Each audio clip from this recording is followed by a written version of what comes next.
Здравствуйте. В прямом эфире новости Татарстана, в студии Даяна Саитова. Коротко о главных темах выпуска. Погода замаялась. Хотелось бы, чтобы май был посолнечнее, получше, потому что как-то даже непривычная погода. Когда разгонятся тучи и столбик термометра пойдет вверх. С прогнозом погоды Альбина Минибаева. Весна в парках. Стало хорошо. Раньше было плохо, делать было детям нечего. Как парки Казани пережили холодный сезон и чего ждать в них летом? Лина Зинатуллина. Дороги к чемпионату мира. Погода немного сдерживает темпы работы. Какие работы сейчас ведутся в столице и успеют ли в срок, узнавала Анна Городнова.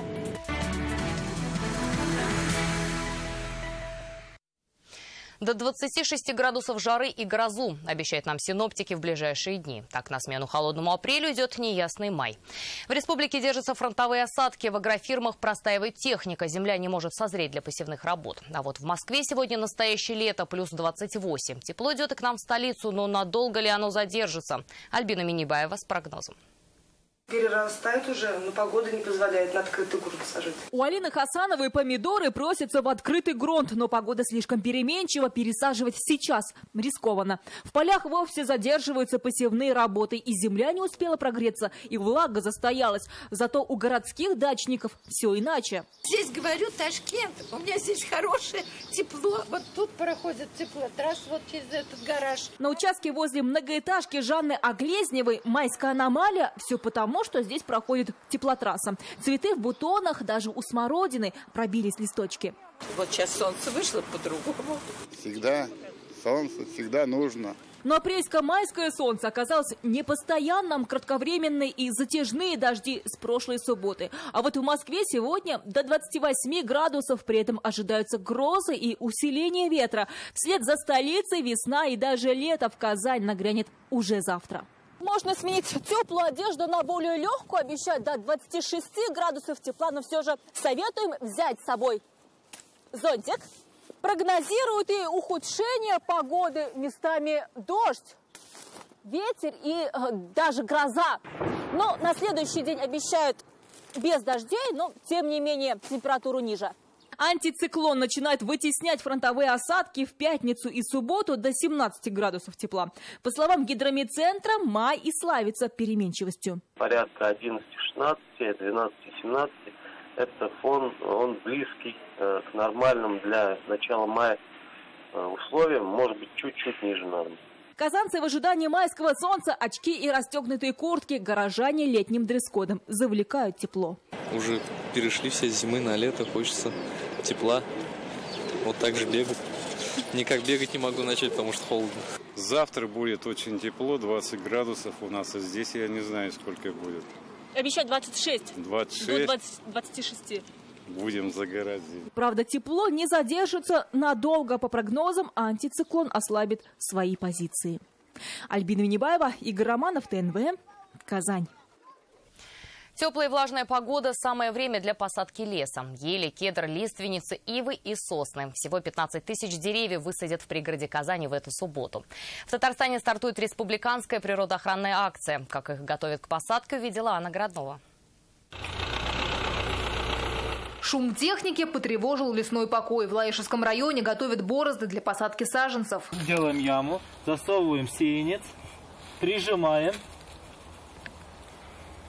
Немножко приподнимаем, чтобы корни прямые остались. На 2,5 гектарах леса уже в эту субботу высадят 9 тысяч деревьев. Выращивают их в Матюшинском питомнике. Сейчас здесь 450 тысяч сеянцев ели и 600 тысяч сосны. Сегодня лесники начали выкапывать их для посадки. Сосна обыкновенно после высева у нас можно будет сажать сеянца по истечении 2 лет, а ель у нас европейская растет дольше, ее мы высаживаем в лесные массивы по истечении 3 лет. Кедр, лиственница, калина, ива, сосна сажать будут не только новый урожай, но и 9-летние ели.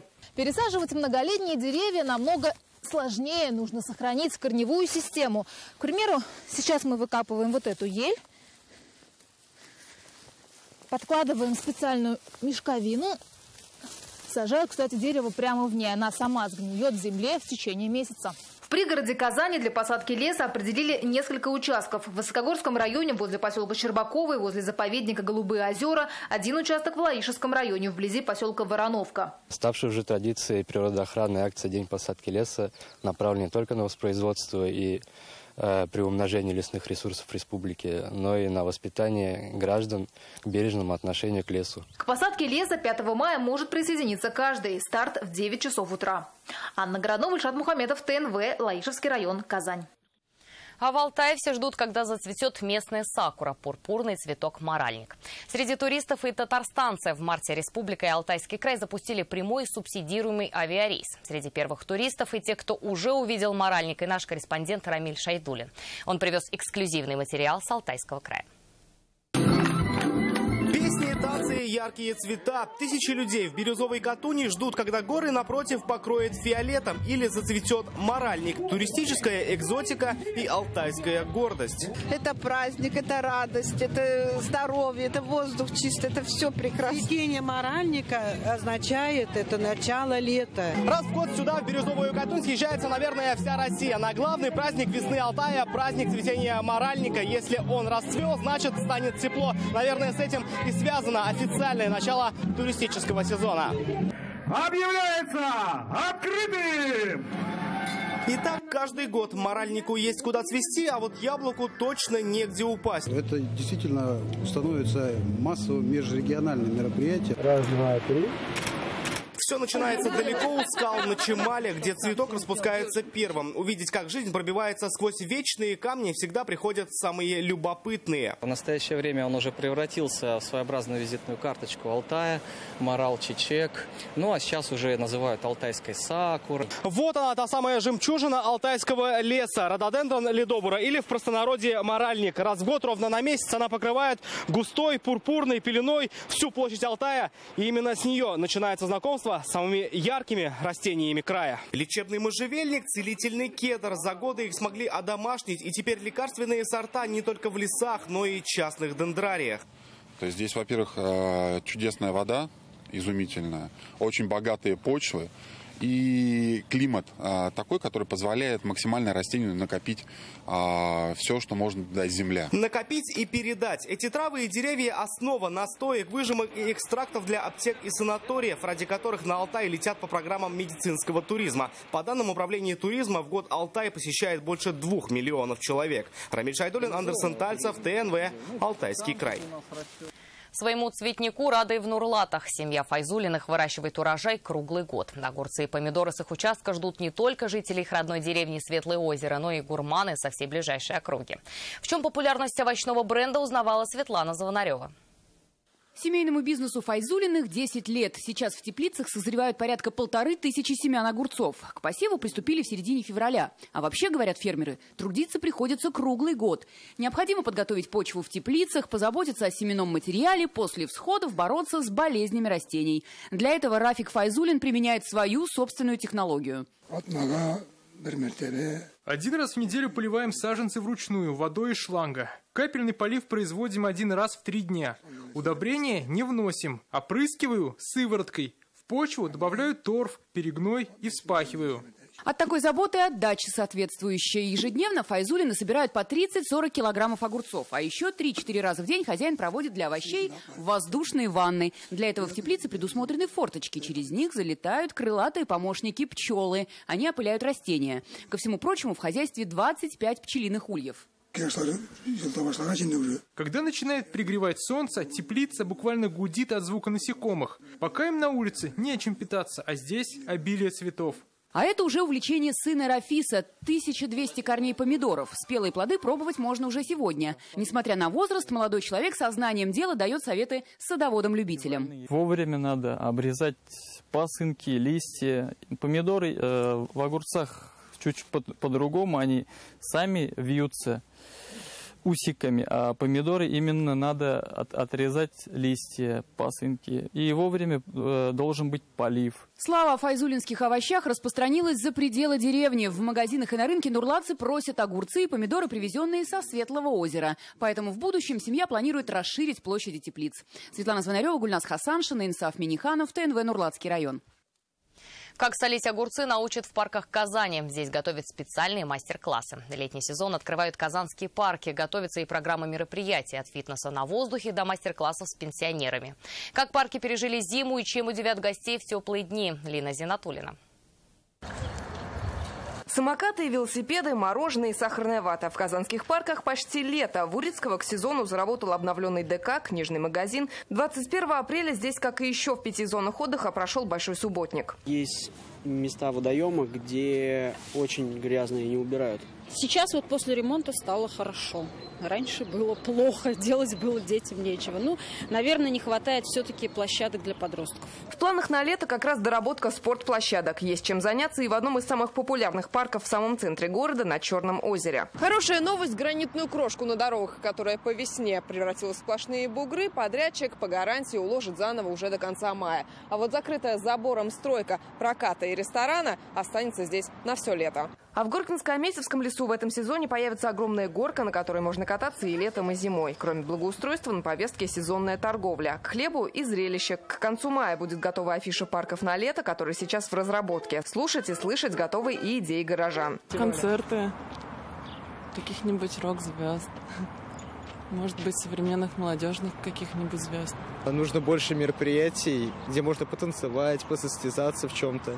В летней программе «Зеленый фитнес» – это физкультура, джиу-джитсу, йога для мам, а еще театральные вечера, лекции и мастер-классы. Например, на территории Горкинско-Амесевского леса будет проходить специальная серия завтраков с бабушкой, он так и будет называться «Завтрак с бабушкой», где участницы проекта «Жизнелюб» будут делиться с молодым поколением своими интересными рецептами, например, учить солить, учить готовить соленья. А пока на очереди большие субботники 5 мая. В 7 зонах отдыха уборка стартует в 10 утра, в парке Горького в полдень. Лина Зинатуллина, Амир Залюшев, ТНВ Казань. Это новости Татарстана и далее в выпуске. Казань живет футболом. Есть открыт рубин. Как столица и ее жители готовятся к чемпионату мира. Салават Мухаммадуллин вышел на поле с рубином. Казань вошла в топ-5 городов для путешествий на майские праздники. О впечатлениях туристов спросила Альбина Слгараева.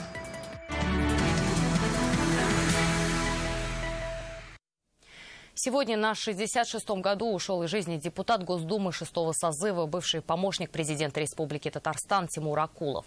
С 1991 года Акулов был советником президента Татарстана по международным вопросам, а в 2012-м стал депутатом Госдумы России. Панихида пройдет завтра в 10 часов в театре имени Кариева. Это бывший дом офицеров. Соболезнования супруги Тимура Акулова выразил Рустам Миниханов. Тимур Юрьевич завоевал в республике безоговорочный авторитет настоящего профессионала международной сферы, компетентного, умелого руководителя. Он стоял у истоков формирования системы обеспечения внешнеэкономической деятельности Республики Татарстан в непростые 90-е. Его уход – это огромная потеря для нашей республики, говорится в телеграмме президента.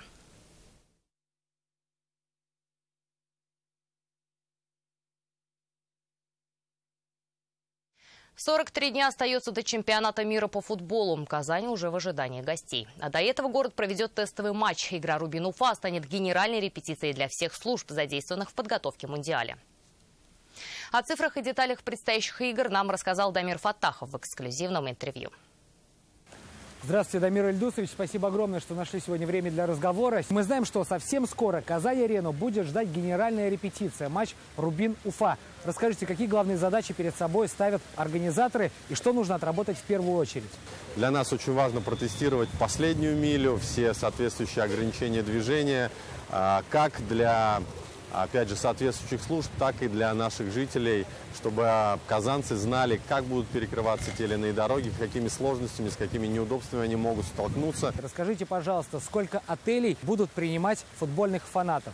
Мы, как в первый раз, готовимся к чемпионату мира, и в том числе наши гостиницы, их 196 в городе Казани, прошли соответствующую аккредитацию, и на данный момент 100% гостиниц города Казани готовы к встрече гостей. Дамир Ильдусович, наверняка многие казанцы уже успели заметить, что на территории центра семьи Казан вовсю идут строительные работы.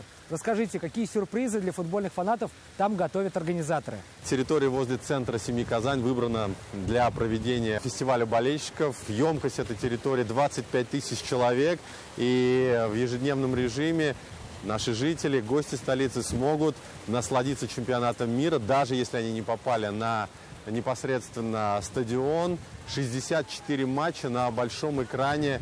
Наши жители, гости столицы будут иметь возможность посмотреть в спортивной атмосфере, в атмосфере футбола. И все 24 часа, по большому счету, мы будем работать на фестивале болельщиков. Мы знаем, что казанцы, которые живут в непосредственной близости со стадионом, получают специальные пропуска. Расскажите, пожалуйста, для чего эти пропуска нужны и как их можно получить? Мы исходили из опыта проведения Кубка Конфедерации и видели, как были ограничены в доступе к своим жилым домам в первую очередь жители 69-го квартала, жилого комплекса «Современник», жилого комплекса «Столичный». И в рамках вот этого тестового матча мы бы хотели попробовать ввести пропуска для того, чтобы еще более комфортной сделать возможность проезда этих жителей к своим жилым домам. Эти пропуска наши жители могут получить в управляющей компании. Если есть какие-то сложности, недопонимания, телефон горячей линии в администрации Новосавинского и авиастроительного района. Мы очень надеемся, что вот в эти оставшиеся дни максимум желающих получить эти пропуска обратятся по вышеназванным, так скажем, адресатам и получат эти пропуски. Спасибо огромное вам, Дамир Ильдусович, за это интервью. Ну и желаем удачи не только нашим футболистам, но и вам, организаторам. Спасибо огромное. Нам всем удачи и пусть чемпионат пройдет на самом высочайшем уровне. 5 миллиардов и все на дороге. В первомайские дни дорожники усиленно осваивают эти средства. К 1 июня все участки маршрута гостей и участников чемпионата мира должны быть сданы. Это 40 улиц, Ленинская дамба и даже новая дорога. Сегодня по главным магистралям города проехал глава Минтранса и сотрудники исполкома. Анна Городова вместе с ними оценила готовность дорог. Площадь тысячелетия Казани. Работы здесь идут круглосуточно. Сейчас устанавливают вот такие мраморные бордюры и укладывают новый слой асфальта. Все работы должны завершить уже к 7 мая, ведь в День Победы это место станет основной праздничной площадкой. Грунтовку поливаем для укладки асфальта. Перекопанные тротуары и шум техники. Так сейчас выглядит центр столицы. Горожане и гости понимают, это временные меры. Нет, ничего не мешает. А это уже Оренбургский тракт. Работы идут от Танкового кольца. Именно по этой улице и будут ехать гости чемпионата мира из аэропорта. Движение не останавливаем при работе. Работаем по полосам.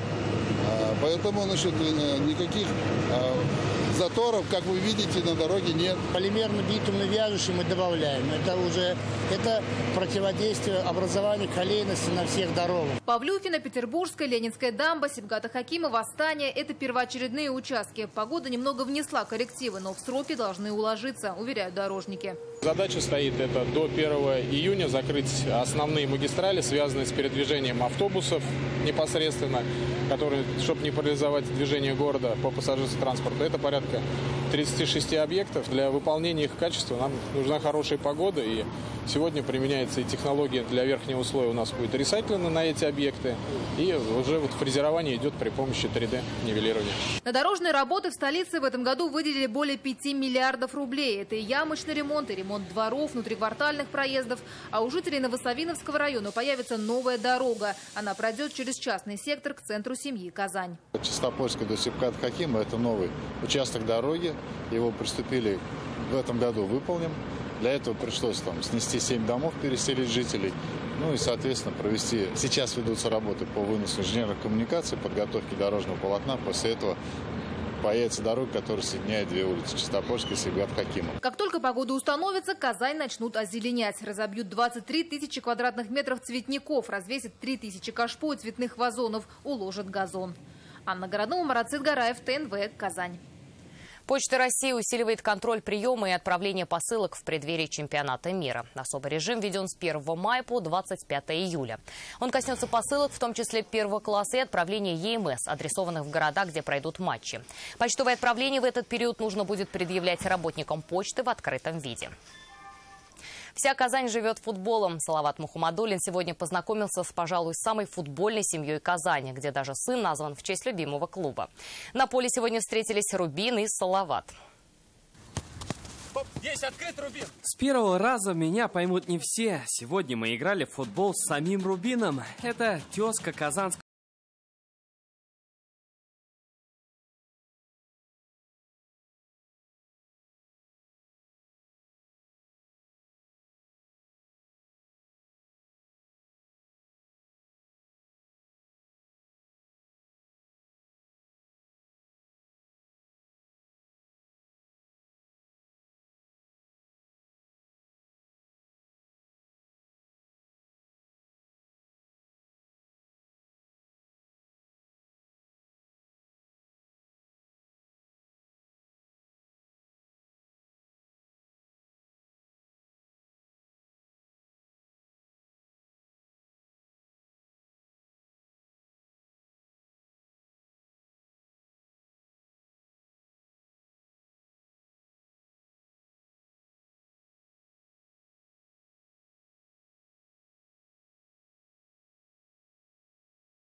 Народов исторической составляющей очень нравится татарская кухня. Казань вошла в топ-5 среди городов России для путешествий на майские праздники с детьми.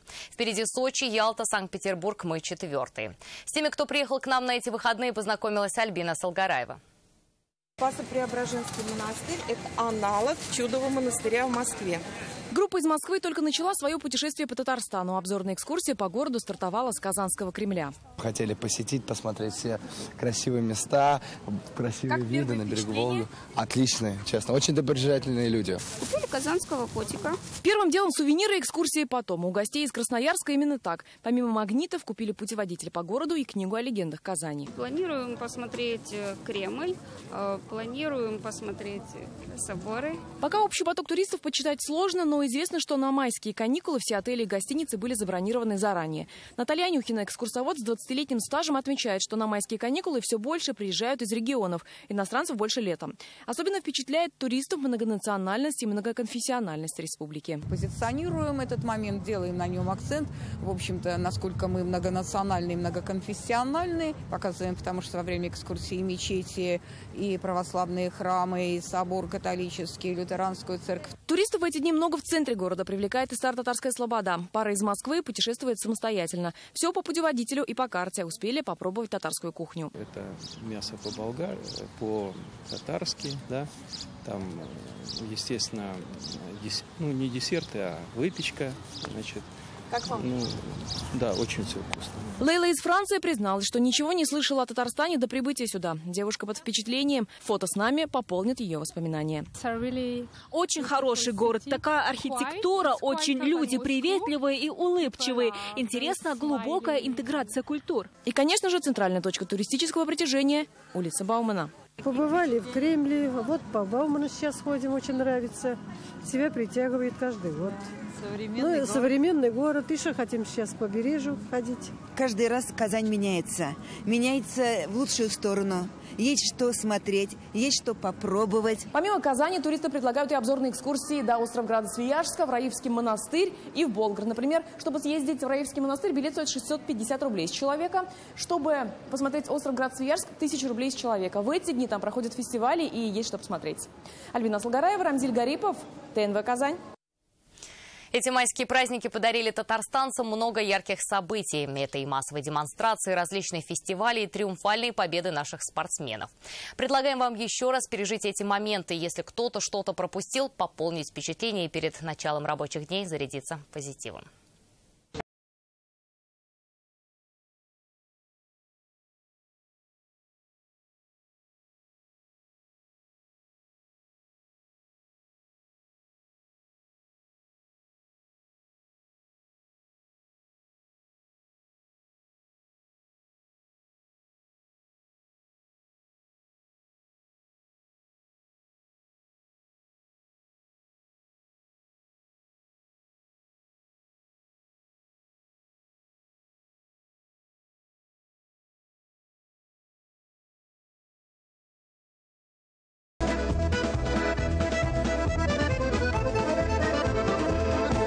Татары рулят пока. Это шутка.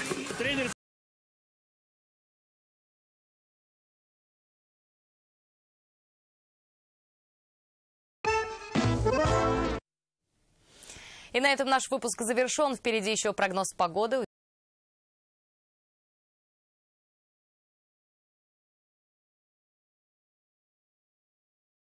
Фиатов. Федерация хоккея России на своем официальном сайте объявила состав национальной команды для участия в чемпионате мира. С 4 по 20 мая турнир пройдет в датском Копенгагене и Хернинге. В списке значатся 26 хоккеистов. Удивительно, что в состав не вошел ни один игрок казанского «Акбарса», который является действующим обладателем Кубка Гагарина. По итогам Евротура были оцеплены нападающие Станислав Галеев и Владимир Ткачев. Из-за травм пропустят мировое первенство защитники Василий Токранов и Альберт Ярулин. Не получил вызова в национальную команду и голкипер Эмиль Гарипов. Больше всего игроков из команд СКА, ЦСКА, Металлурга и Флориды Пантерс. Ну, просто сказали, что был сложный сезон, наверное, лучше не отдохнуть. И, в принципе, это сильно правильное решение. Продолжаем хоккейную тему. В Казани завершился первый в истории хоккейный матч звезд воспитанников татарстанского хоккея. На турнире приняли участие хоккеисты республиканских спортивных школ 16-17 лет.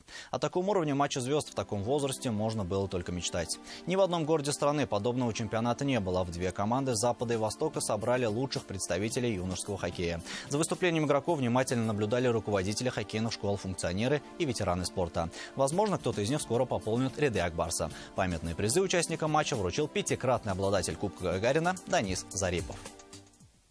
А лучшие прыгуны в воду собираются в Казани. Совсем немного времени осталось до старта мировой серии ФИНА по прыжкам в воду. С 4 по 6 мая турнир пройдет на базе Дворца водных видов спорта. Более 70 спортсменов из 14 стран примут участие на стартах, в их числе элита мирового дайвинга, победители и призеры Олимпийских игр, чемпионатов и Кубков мира. В программу каждого этапа входят индивидуальные синхронные прыжки с 3-метрового трамплина и 10-метровой вышки у мужчин и женщин. Напомним, первый и второй этапы прошли в Пекине и Фудзи, третий принял Монреаль. Казань станет четвертым городом, кто проведет этап мировой серии. И это все новости спорта к данной минуте. Будьте здоровы и занимайтесь спортом. До свидания.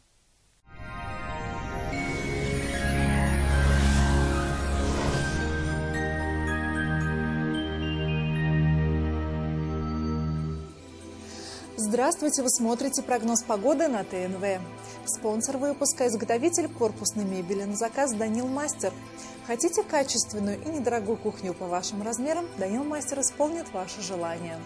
Успейте заказать в мае со скидкой 20%. Данил Мастер, Казань, Восстание 23, телефон 2167-166. Ну что ж, а теперь о погоде. В предстоящие сутки температура в республике заметно повысится, но по-прежнему ожидаются осадки. По данным сервиса Яндекс.Погода, на юго-востоке республики пройдет дождь, потеплеет до плюс 22 градусов. На северо-востоке Татарстана пасмурно, дождь плюс 21. На севере республики облачно, ожидаются дожди и до 19 градусов тепла. На северо-западе тоже не обойдется без осадков, там температура воздуха составит плюс 20 градусов. На юго-западе республики дожди, температура воздуха составит от 18 до 24 градусов тепла. В центре Татарстана пасмурно, дождь плюс 22. В последующие сутки в республике будет сухо и тепло. Спонсор выпуска ООО «Челны Кировец» предлагает услуги по капитальному и текущему ремонту тракторов «Кировец». Производит продажу тракторов К-700, К-701 и запасных частей к ним. На предприятии «Челны Кировец» полностью переберут ваш трактор, заменят износившиеся узлы и агрегаты. Предприятие «Челны Кировец». Легендарному трактору вторую жизнь. Катаракта? Пора забыть о ней навсегда. Только сейчас. Лечение катаракты за 37 тысяч рублей. Клиника «Третий глаз». 273 17 17. Старейшая частная офтальмологическая клиника «Третий глаз» приглашает всех желающих для проведения всесторонней диагностики и необходимого лечения с использованием новейших моделей офтальмологического оборудования. Вам всегда рады помочь. Адрес Казани – Спортивная, 3. В Казани в предстоящие сутки будет облачно с прояснениями, временами ожидается дождь. Температура воздуха составит плюс 21 градус. Ветер юго-западный умеренный.